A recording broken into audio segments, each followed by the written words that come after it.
everybody, it's Allison. Welcome back to my channel. Thank you for taking a peek at my video today. I did want to go ahead and do a budget breakdown and kind of show you where I got my numbers from. I am on a journey to be debt-free. I do want to start being proactive with my money instead of reactive. So I am kind of on the way here. This is only my second time doing this, so keep in mind that I have a little bit of backlash happening with past obligations that are due.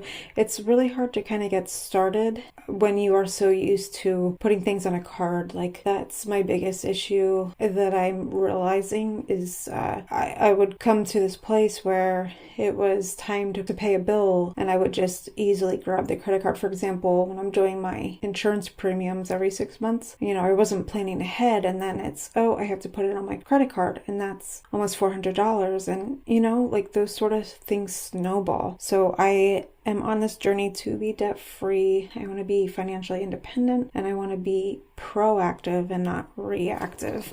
So this is currently what I'm using. I think I might change it up for the new year.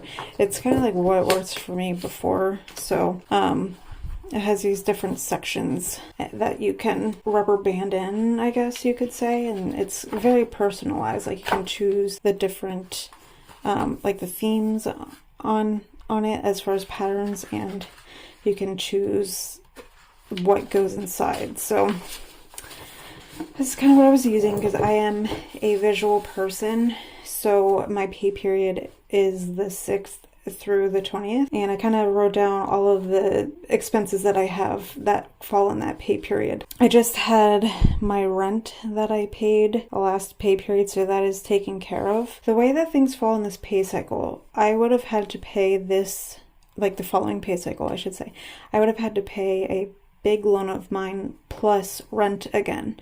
I would have been left with pretty much nothing for budgeting groceries and things of that nature. So when I did my budgeting, I decided to pull this over and account for it. So anyways, I will go ahead and show you here. I'm going to close this because it does have an address on the one side. My brother's address. Okay, so this is my full-time income with overtime. Sadly, it is not a lot, usually much lower than that, and I am paid bi-weekly if you are new here. The second pay is through Poshmark. It did have a few sales that were fully deposited.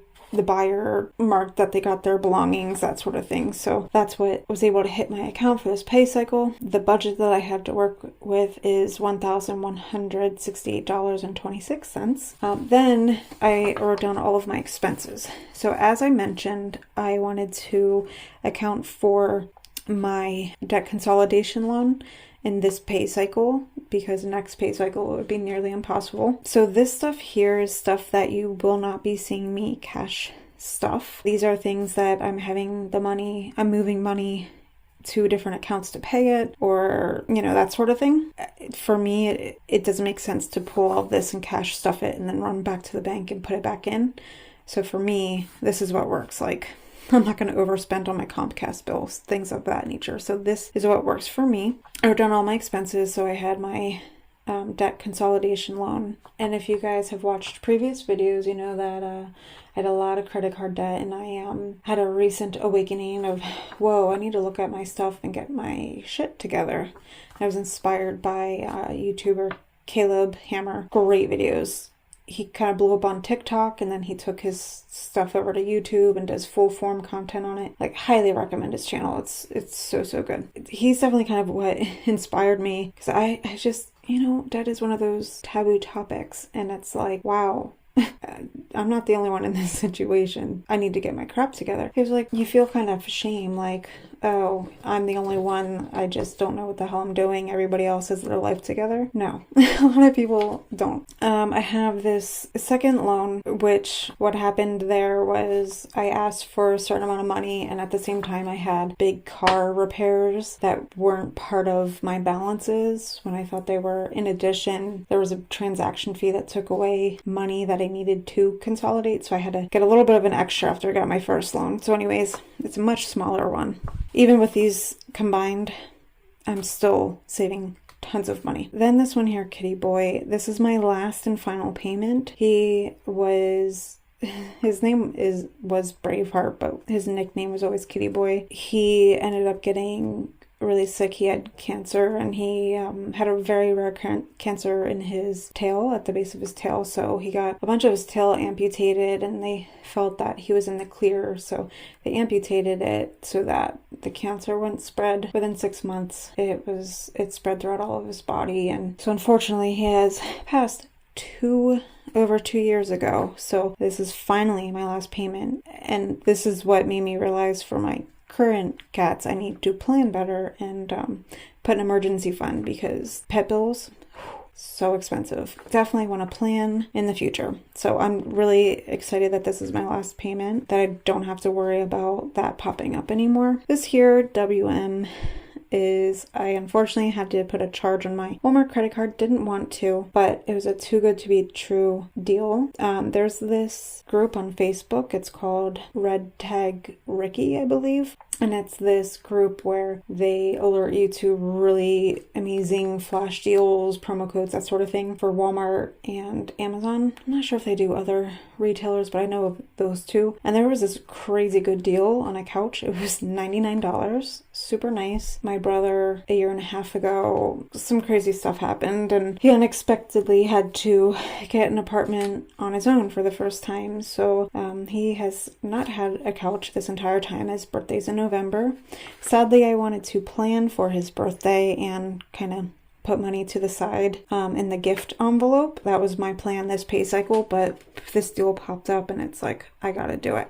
So my sister and I went halvesies on it, and in PA we have 6% sales tax. So my portion was 53, her portion was 53, which is great because Poshmark basically covers that. Then I have my portion of Comcast, which is our cable provider, Paramount Plus subscription. Those were being charged on a credit card that whole time, so I just moved it over to my debit card because I don't want to be in a situation where I'm constantly having these charges on my credit card. I really am not good with credit cards. It's really easy to let it go out of control, so while I'm getting used to everything, I am not going to be using my credit cards. There might be a day where I have all my finances in order, where I can start to do the whole monthly expenses can be charged and paid off sort of thing, but just right now with me trying to play catch up, not a thing. I can't do it. So then I have my gym charge of $30. Student loans, normally I pay $200 a month, but because I had so much going on and the unexpected stuff, I decided to pay $165 this time, which is good because I am paid ahead. I've been paying ahead for quite a while, so I was able to do that. I'll probably go back to $200 moving forward. Then I have my portion of my cell phone bill, and then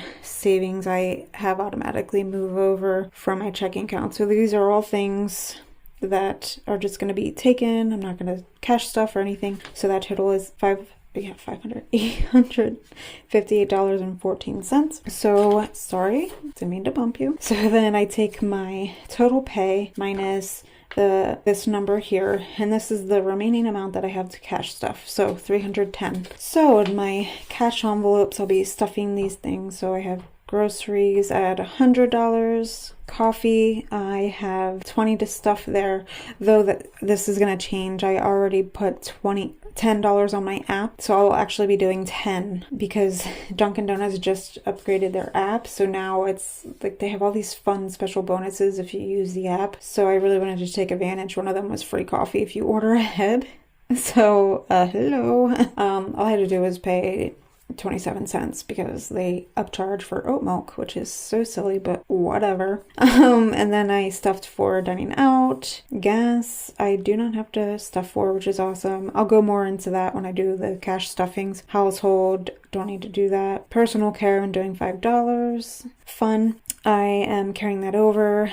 My camping plans got canceled. So ignore that for a second. So this stuff equals 155. So then I took 310 minus 155. So I have another 155 to play with. Technically, yeah, 155, yeah, because I'm just virtually paying 10 coffee and then I physically have 10. Yeah, so 155 I had to play with. So then I will be stuffing various categories like Teddy, my cat, supplements, fit and fuel method, hair, planner, car insurance, debt, car maintenance. Sorry for the sloppy writing. So all of that stuff equals 155. So obviously 155 minus 155 is $0. Let me know below, guys, what is the buffer that you like to do in your checking account? And when I say that, I mean maybe kind of do the same thing where you pay a lot of your bills online and that sort of thing. What's a dollar amount that you kind of leave in there that you don't play with, that you just have sit in there just in case like a whoopsie happens and something's pulled sooner than you realized and it throws you off? You know what I mean? Like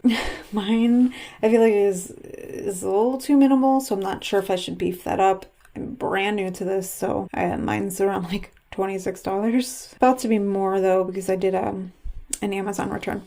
So anyways, down here I figured out the denominations that I wanted to do, and I just kind of broke it up, and I told the teller that today. So this is my budget. I will only be able to cash stuff $310. The next pay cycle should be nice though, because I'm just going to have to worry, that's going to be taken care of. I'm just going to have to worry about subscriptions. Oh my gosh, I didn't realize. And electricity and rent. It's probably going to be around the $300-400 mark after everything's all said and done. Who knows? But I think I'll have more to cash stuff next time. But if you guys want to see me break that down in person or anything of that nature, let me know. I can definitely do that in the future. Like maybe some people find it really relaxing to watch people put their budgets together.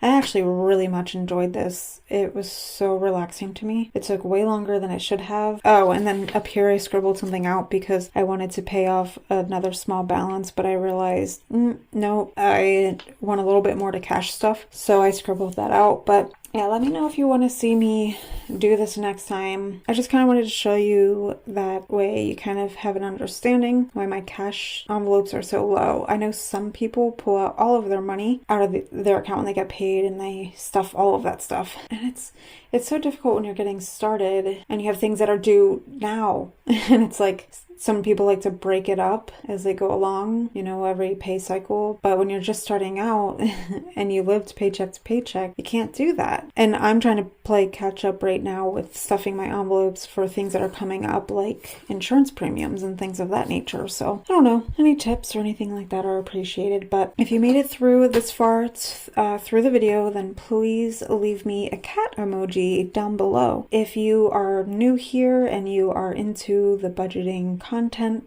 please subscribe. It helps support my channel. Give me a comment and like. That also helps as well. I'd love to grow this family. I love this community already. I'm brand new to it. I'm addicted. I sit here and I watch, more so listen to videos all day as I work. It's been so great. Also, I am looking into another job right now, so I'm hoping that the pay thing changes. And at the same time, just because I really want to aggressively pay down the debt, I was trying to get a part-time job as well. I haven't had a part-time job in years on top of my full-time, but something I was thinking about. But positive vibes sent my way. I'm already kind of going through the process. I had a recruiter reaching out to me, trying to get into a company that my friend works for that is great pay, and it would definitely be a boost that would help me. So again, leave me a cat emoji down below, give me some feedback, and I hope you guys have a great rest of your night.